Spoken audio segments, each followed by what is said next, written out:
Welcome to the only daily podcast focusing on compliance news of the day. Each morning, start your day with a cup of coffee and Tom Fox, the voice of compliance, to hear about 4 of the top compliance, corruption, or leadership stories you will need to start your day. The Daily Compliance News is a production of the Compliance Podcast Network. First, a word from our sponsor.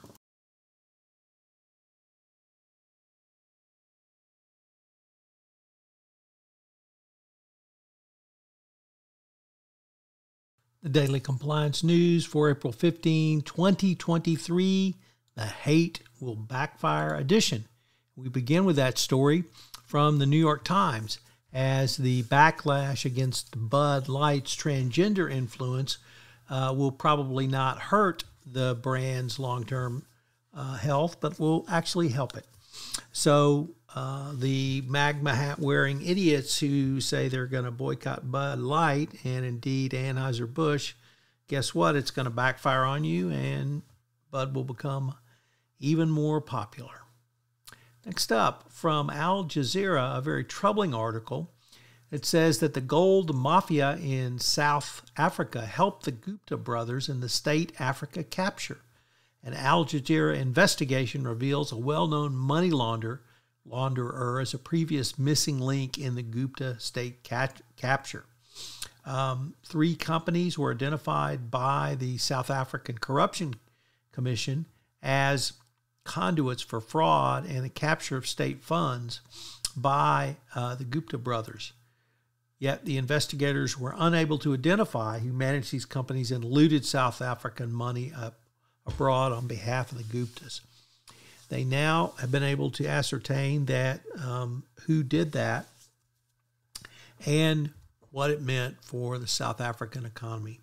And our final story comes to us from Bloomberg, which reports that all of the the regional banks that have recently failed had a surge in insider loans ahead of the turmoil at the bank.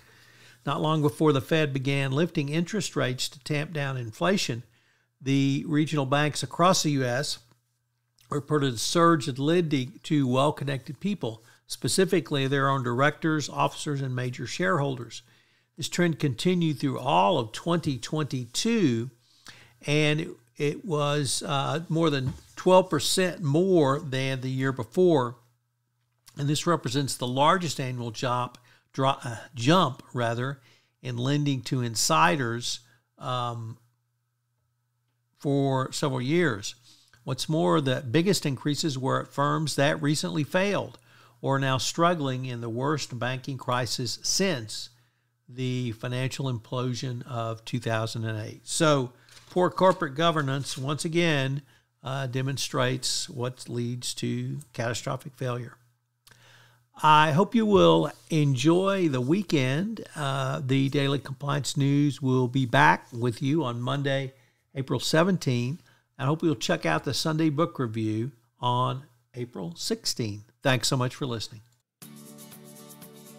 The Daily Compliance News is a production of the Compliance Podcast Network and a proud member of C-Suite Radio. Thanks so much for listening. I hope you'll join me again tomorrow.